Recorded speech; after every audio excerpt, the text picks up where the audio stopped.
Hello everyone, welcome to my channel economics and statistic. So आज की video में हम शुरू करने वाले हैं chapter number 4, class 11th micro economics, और उसका नाम है इलास्टिसिटी ऑफ डिमांड। तो अभी तक हमने ये पढ़ा कि डिमांड क्या होती है और कैसे इफ़ेक्ट पड़ता है डिमांड पे due to various factors. Like अगर हमने मेन सबसे इम्पॉर्टेंट क्या पढ़ा था, अगर प्राइस बढ़ जाता है तो डिमांड जो है वो कम हो जाएगी।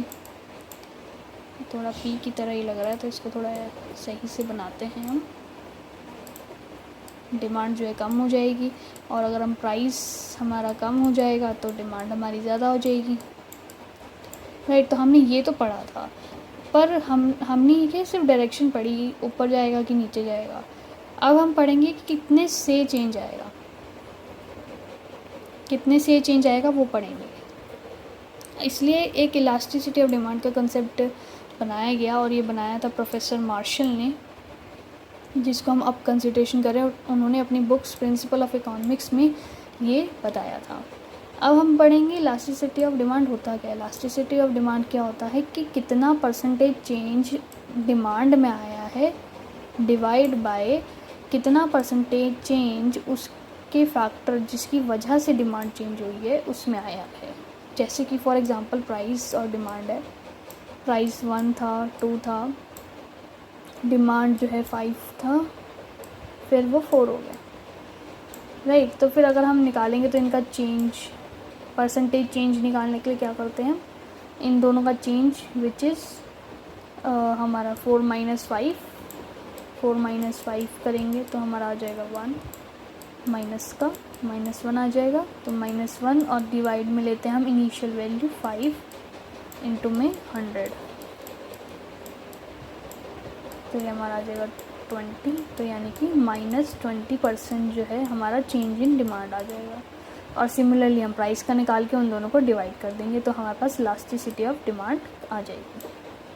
अब बहुत सारी चीज़ें हैं जिसकी वजह से डिमांड पे इफेक्ट पड़ता है।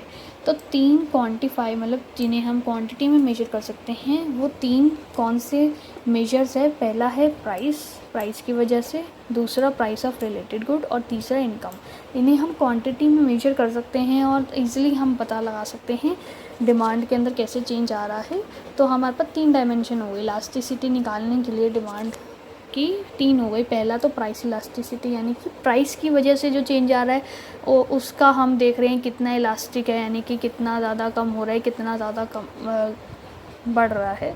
और क्रॉस इलास्टिसिटी ऑफ डिमांड का मतलब है कि किसी सब्स्टिट्यूट या कॉम्प्लीमेंट्री गुड्स के अंदर जो चेंज आ रहा है उसका कितना % इफ़ेक्ट पड़ रहा है डिमांड पे। और इनकम इलास्टिसिटी क्या होता है, इनकम की वजह से कंज्यूमर की डिमांड पे कितना इफ़ेक्ट पड़ रहा है, वो इनकम इलास्टिसिटी में हम पढ़ते हैं।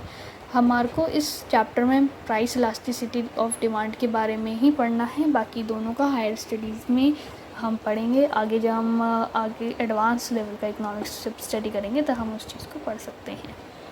तो अभी हम स्टार्ट करते हैं price elasticity of demand. Price elasticity of demand का मतलब क्या होता है कि कितने डिग्री से जो डिमांड है वो रिस्पॉन्सिबल है या फिर वो चेंज हो रही है बिकॉज ऑफ प्राइस।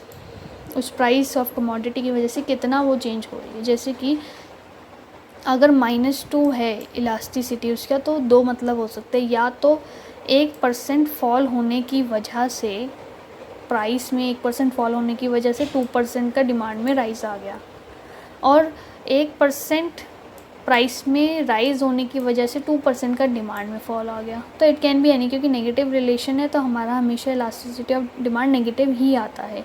और हम -2 या फिर इसे 2 लिख सकते हैं, कैसे भी लिख सकते हैं। ओके, तो मेन जो नोट करने वाले पॉइंट है, पहला तो ये क्वांटिटेटिव रिलेशनशिप बताता है दोनों के अंदर, डिमांड के अंदर और प्राइस के अंदर।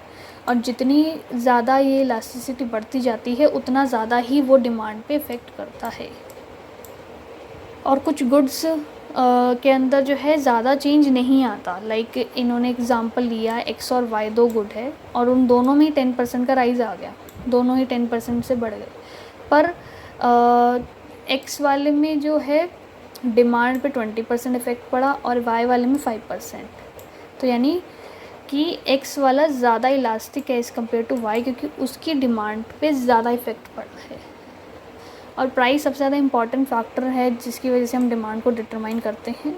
तो इसलिए कभी कभी इसे elasticity of demand, demand elasticity या फिर सिंपल इलास्टिसिटी भी कहते हैं। ठीक है, अब इसको मेजर कैसे करते हैं ये पता लगाते हैं। हम कैसे मेजर करते हैं, पहला होता है परसेंटेज में। परसेंटेज जो हमने ये पढ़ा सेम ही है, कोई डिफरेंट नहीं है, बस ये है कि यहाँ पर अदर फैक्टर जो भी फैक्टर है उन्होंने ओवरऑल टर्म में लिखा कि जो फैक्टर्स जो इफेक्ट कर रहा है वो आ जाएगा इसमें। और यहाँ हमने स्पेसिफिकेशन दे दी क्योंकि हम प्राइस के बारे में ही बात कर रहे हैं, तो हम स्पेसिफाई कर देंगे कि इलास्टिसिटी ऑफ डिमांड क्या हो जाएगा, डिमांड में जितना चेंज आया है अपॉन में प्राइस में जितना चेंज आया है। और चेंज निकालने के लिए परसेंटेज चेंज निकालने के लिए हम चेंज देखेंगे पहले कितना हुआ, लाइक प्राइस, क्वांटिटी 1 2 10 और 5 हो गया। तो जब चेंज इन क्वांटिटी निकालना है तो Q1 ये है हमारा, ये हमारा Q है, ये हमारा P1 है और ये हमारा P है, राइट। तो Q1 माइनस Q करेंगे तो हमारा 5 आ जाएगा, 5 माइनस 10 और माइनस कर 5 आएगा हमारे पास, राइट। फिर इनिशियल वैल्यू 10 है, 10 से डिवाइड करेंगे इनटू 100, ऐसे निकालेंगे तो हमारे पास चेंज इन क्वांटिटी आ जाएगा, राइट। ऐसे हम चेंज इन प्राइस निकाल के दोनों को पुट कर सकते हैं। फिर एक प्रोपोर्शनेट मेथड होता है, इसमें क्या है, हमने जो प्रोपोर्शनेटली दिखाया, जैसे ये जो फॉर्मूला है हम लगा तो यही रहे थे ना, ऊपर भी सेम ही तो लगा रहे थे हम, change in quantity upon Q into 100 percentage आ जाती, change in P upon P into 100 percentage आ जाती। तो हमने क्या करा, इसको सिंप्लीफाई करा। हमने नॉर्मली लिखा कि दोनों तरफ तो 100 से मल्टीप्लाई करें, पहले इसे ही काट दो, क्यों बार बार मल्टीप्लाई करना 100 से, तो हमारे पास ये आ गया प्रपोर्शन। फिर हमने इसको जो है सिंप्लीफाई किया बाय लाइक दिस, जो हम मैथ्स में सिंपल मैथ्स फॉलो करते हैं उसी तरीके से हमने फॉलो किया। तो हमारा change in quantity upon quantity is equal into ये आ जाएगा P अपॉन में चेंज इन प्राइस। तो हमने इसे थोड़ा और अच्छी तरीके से लिखने के लिए क्वांटिटी चेंज अपॉन में प्राइस चेंज इनटू में P अपॉन Q आ जाएगा। और P और Q इसमें इनिशियल वाले लेने हैं, यानी कि हम कोई भी ले लेंगे, हम P और Q इनिशियल वाली क्वांटिटी लेंगे, यानी इसके ऊपर वाली कह सकते हैं जिसको हम कैलकुलेट कर रहे हैं। और इसको थोड़ा अगर हम देखें तो ये थोड़ा और अच्छे सिंप्लीफाइड है, लाइक इसमें तो मैं डायरेक्ट ही निकाल सकती हूँ। चेंज इन क्वांटिटी कितना हो गया मेरा -5, चेंज इन प्राइस कितना हो गया 1, इनिशियल प्राइस मेरा था 1, इनिशियल क्वांटिटी थी मेरी 10, तो ये 5 2 विच इज़ इक्वल्स टू -0.5। और माइनस लगाना ना लगाना एक ही बात है, दोनों को एक ही चीज़ कंसिडर किया जाता है। तो इसलिए ये वाला थोड़ा इजी रहता है पुटिंग वगैरह करना, क्योंकि हम इसमें बहुत ज़्यादा स्टेप फॉलो करें, इसमें हमने स्टेप थोड़े कट आउट कर दिए हैं। ठीक, तो एक इलस्ट्रेशन देखते हैं। इलस्ट्रेशन में क्या दिया है हमें, जो डिमांड है वो 4 से 5 में चेंज हो गई और प्राइस जो है फॉल हो गया है, क्योंकि ऑब्वियसली अगर डिमांड अगर बढ़ रही है तो फॉल ही हुआ होगा प्राइस में। तो हम इन्होंने क्या लगाया है, परसेंटेज वाला लगाया है। हम इसमें प्रोपोर्शनेट लगा के देखते हैं, राइट। प्रोपोर्शनेट क्या कहता है, चेंज इन क्वांटिटी अपॉन में चेंज इन प्राइस इनटू में price upon quantity, right. Change in quantity, quantity में कितना चेंज आ रहा है, बढ़ गई है तो पॉजिटिव होएगी 5 - 4 1। प्राइस में कितना चेंज आया है, गिर रहा है तो नेगेटिव होएगा, मतलब -2 10 - 8 मल्टीप्लाई। इनिशियल प्राइस कितना था 10, इनिशियल क्वांटिटी कितनी थी 4, तो कैंसिल आउट करते हैं तो 5 और ये आ जाएगा -1.25, राइट। जब मैं इसे कैंसिल आउट करूँगी 4 और 5 को डिवाइड करूँगी तो ये मेरा आंसर आ जाएगा, सेम आंसर। देखा, जो हम प्रोपोर्शनेट मेथड लगाते हैं वो थोड़ा इजी हो जाता है, मतलब उसमें हमारे स्टेप्स रिड्यूस हो जाते हैं। नहीं तो पहले हमें परसेंटेज चेंज इन क्वांटिटी निकालनी होगी, फिर परसेंटेज चेंज इन प्राइस निकालना होगा और फिर हम उसे डिवाइड करेंगे डी निकालने के लिए, तो थोड़ा सा बड़ा हो जाता है ये।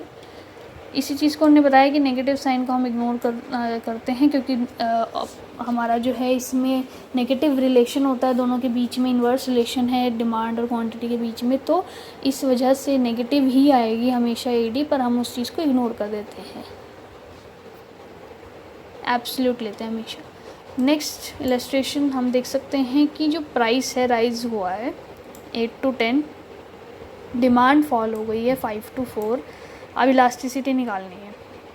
हम फिर प्रोपोर्शनेट का इस्तेमाल करते हैं क्योंकि हमारे को कुछ मेंशन नहीं दिया होगा कि हमें कैसे निकालना है, बस हमें निकालना है तो हम किसी भी उससे निकाल सकते हैं। तो ED is equals to change in quantity form में change in price multiply price upon quantity, right. तो चेंज इन क्वांटिटी कितनी हुई है, डिक्रीज़ हो रही है तो यानी नेगेटिव होएगा, और 5 - 4 1।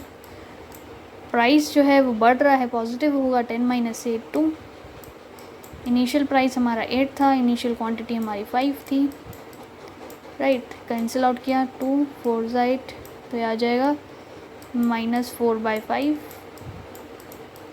विच इज़ इक्वल्स टू -0.58 40, तो -0.8 सेम आंसर, ठीक है। तो देखो स्टेप कितने हो गए, थोड़ा सा ये है, यहाँ तो इतनी लंबी लंबी लाइनें वगैरह लिखना इतना टाइम होता नहीं है, और वैसे भी इतना डायरेक्ट क्वेश्चन आता भी नहीं है कि हम न्यूमेरिकल वगैरह ऐसे सॉल्व करें। नॉर्मली कभी कभार 1 मार्क में पूछ लेते हैं या फिर हमारी केस स्टडीज़ में पूछ लेते हैं, तो हमें फटाफट निकालना होता है उस आंसर को, मेनली आंसर होता है क्योंकि हमारा, ठीक है।